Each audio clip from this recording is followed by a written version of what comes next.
Hi, I'm Nyesha McCauley, and you're watching AccessTV.org.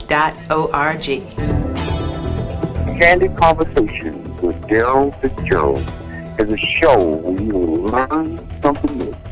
It's a show for the courageous that wants to be engaged.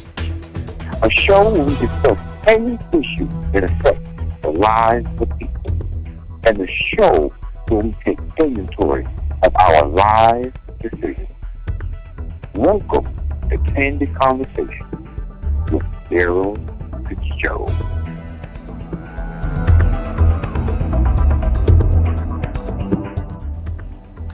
Welcome to Candid Conversations with Darrell, the show where we never sugarcoat, we go in depth, and we ask the hard questions that our viewers want to hear. On this show, we're going to deal with a topic for our viewers who are not aware. One of the hottest topics in the state of Connecticut and the city of Hartford is the talk about the Hartford Downtown Development and Stadium Deal. And we're going to talk about that today on Candid Conversations with Darrell. We have a very special guest today, and he is the CEO and president of Hooker Brewing Company, Mr. Curt. Would you like to introduce yourself to our viewing audience, sir? I think you did a great job. I don't think I have to anymore. But thank you very much for having me here today. Well, thank you, Mr. Cameron. I'm happy that you're here to discuss the issue with us. Thank you very much. There's been a lot of talk in the city of Hartford about this development deal. And I think that it can really bring to the city of Hartford some really positive things, and especially in the realm of economic development. What role do you feel the Hooker Brewing Company has in the Downtown Stadium Deal? Well, you know, I think to be practical, that's yet to be seen, right? Because I think they just named the master developer for this project. But it's our goal to actually play a lot of different roles here. You know, we've been, as some people know, we've been trying to come back to Hartford for a number of years now, and for various reasons, those plans haven't panned out. I think some say good things come to those who wait, and you know, honestly, I see this as probably one of the best opportunities that our company has had, and not only the best opportunity for our company, but I think for the city of Hartford as well. You know, we love the city of Hartford, and we feel it's where we should be, given the name of our company. But as far as roles go, you know, a few of the roles that we want to play is, first and foremost, we really want to be a landmark in the overall development downtown. I think it's a proven fact that breweries bring economic benefits to the cities in which they're located, you know, both through creation of jobs as well as tax base. But I think the benefits that we would bring go far beyond that. You know, we look at, you know, number one, we would like to on day one be open with the ballpark. I mean, I think that certainly there's a benefit of being able to have a locally brewed, you know, beer, at the ball game. But there's a lot more to it than that. You know, I've gotten to know Josh Solomon, the owner of the Rockcats, quite well over the last several months, and we're in lockstep on a lot of different things, and a lot of that's more community-based sort of things. So, you know, from the standpoint of roles, you know, one, we want to be kind of a landmark, create a civic pride in a locally produced product. We want to create jobs. You know, our plan is to create 50 to 80 jobs by building the new facility down here, and we'll talk a little bit more about that, I'm sure, as we go on. Something that people who are familiar with the company are aware of is kind of our social outreach. We work with a couple of charities which are particularly close to us. The Village for Children, which is a private nonprofit located here in Hartford that services between 7,000 and 8,000 children and families in the greater Hartford area on an annual basis. And our Friday night open houses benefit that. I'm also on the board of directors of the Village for Children, and believe it or not, I was adopted from there. So that's why I have a particularly close relationship with them. The other charity that we work with is Oak Hill. Oak Hill has a number of different programs. The one that we're involved with is vocational training for developmentally challenged adults. So on any given day, you can come to the brewery, and we have about a dozen employees that have, you know, various, you know, challenges in their life, but they're making our boxes and they're packing our 12 packs, and they're an integral part of our group, and we love having them there. And so that as part of this new development, we would actually be creating a formal vocational training center within the brewery for the Oak Hill group. So we're excited about that. So again, a lot of different roles, and also from a charity perspective, we make the brewery available to outside charities and private organizations to come in, use the facilities for their own fundraising activities. We had just over 100 events at the brewery last year, where we're located in Bloomfield, and probably about 25,000 visitors in kind of a hidden away, antiquated, industrial park. And we think by moving that to a high-profile location in Hartford, obviously I think the draw will be exponential. So as a company, you really want to be involved from a community standpoint in the city of Hartford. Yeah, I mean, I see, the term that I keep using is social hub. We're not just a manufacturing facility. If that's all we were, I'd put us in, or I'd stay in an industrial park in Bloomfield or Windsor or someplace like that. But the really important components of our business, and I think one of the reasons we think there's such a meeting of the minds between the Rock Cats is that they're a very socially minded organization as well, families and charities and things like that. And to bring those two things together in downtown Hartford will create, again, a civic pride and a social hub where people will actually come in, and it'll draw people. And these two things will draw people in conjunction with each other and independent of each other. Right. So I think there's supposed to be 70 or 80 home games, in a typical season. We're open every day of the week, Saturdays, Friday nights, and we always have events going on. So again, the idea is to help the city in general, not just the ballpark, to create things like, I know that I had a conversation with somebody who works with a convention center, and I asked her, what's the biggest challenge of selling a convention in downtown Hartford?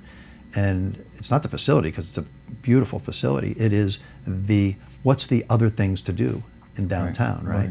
And so, I think, breweries are one of those other things to do that are very popular. And so we would help, that. We would help the XL Center. We would help a lot of other, important downtown investments be better. Well, you mentioned jobs. And that's a real big concern for a lot of the citizens in the city of Hartford. Right. And what type of jobs would be available to the actual citizens of Hartford when and if the brewery comes to the city of Hartford? So there's an array of different jobs. We have a number of administrative jobs that we'll be hiring for, accountants, salespeople, general administrative, graphic designers, things along those lines. We also have a lot of manufacturing jobs. It was interesting. I was giving a tour at one of our Saturday open houses, and a gentleman had asked me. He said, actually, it was a Friday night. He says, what's interesting? I'm looking at your workforce, and it's a very diverse workforce. Do you have any special programs in place to ensure a diverse, group of employees? And I was like, no, we don't. We hire the right people for the jobs. They have to be qualified, and the fact that it just is a very diverse workforce is just, I guess, maybe the nature of the work or our location or whatever it is. But we're proud of it as well. We have a fantastic team of people. And so again, back to jobs, we have a number of manufacturing jobs that will be available working in the brewery. And then there's also going to be a lot of hospitality jobs, I guess you call it. Our desire is to expand on what we've created in Bloomfield and create, a Hofbrau style, beer garden with communal seating that everybody kind of comes together and has a great time. Tours and tastings will continue to be popular, I'm sure. On one of these Friday nights, and I invite you, you guys to come this Friday. We'll probably have, 250 to 300 people at this open house, and it's a very diverse group of folks that come in, just hang out, and sample beer for a few hours, and then go on their merry way. But again, that whole social hub component of things, where we bring people from many different walks of life together, and they have a great time together. Sounds great.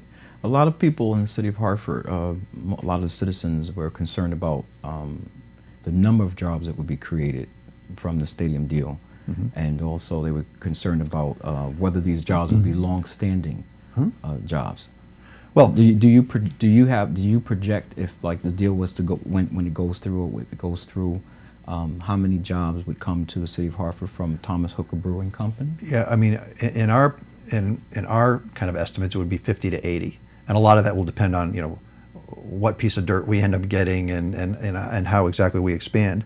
It's an interesting thing too, because I know there was a lot of criticisms about the ballpark and how many jobs would that really create. Some people felt that those estimates were high, and it's interesting in getting to understand that project a lot more. It's a very different project, and I think the Rockettes will be very different than they are in New Britain, because New Britain, it's kind of sort of just baseball. I mean, I think there's even been some cases where the city is like, you can't do other stuff. I think in Hartford, the desire of the Rockettes organization is, baseball is just a piece of it, right?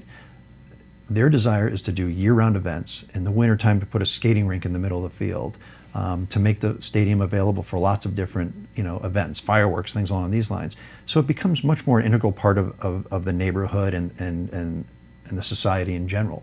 And I think maybe that's something that's not completely understood.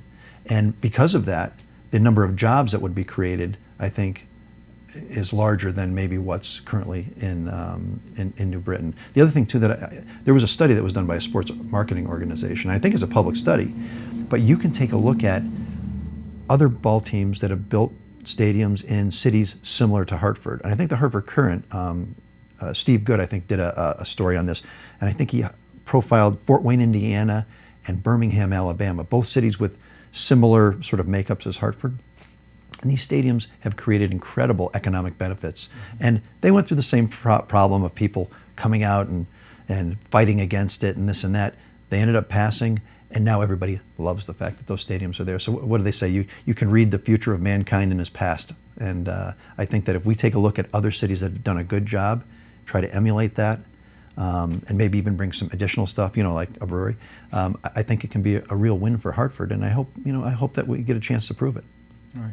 If and when the deal goes through, Hooker Brewing Company will be actually relocating from Bloomfield to the city of Hartford?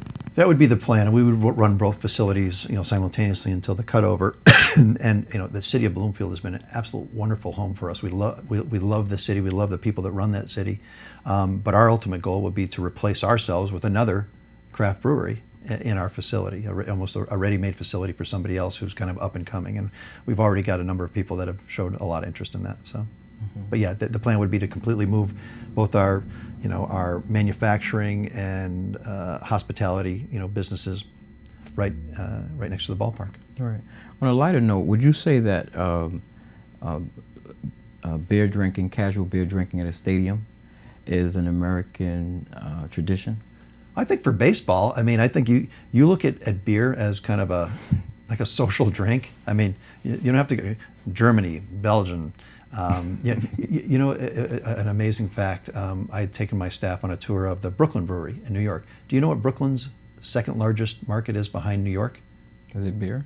Well, but it's in Sweden. So beer as part of kind of a social kind of gathering is really, I think, an international, phenomenon, not just the U.S. But certainly beer at a baseball game, yeah, that's two great tastes that go great together, right? And it sounds really good, the way the stadium, a lot of people aren't aware of how the stadium will be used. And if we have that really strong community involvement, if the stadium is open to programming and open to events and Absolutely. A variety of different type of events, that the community will always be involved. And I think that's a message that maybe isn't being heard. There's one program that particularly kind of struck me as a cool one that Josh Solomon, the owner of the Rockettes, was mentioning to me. And he has a program, and they own 3 teams, and they do a program where kids in school can earn tickets for their family by doing additional reading assignments.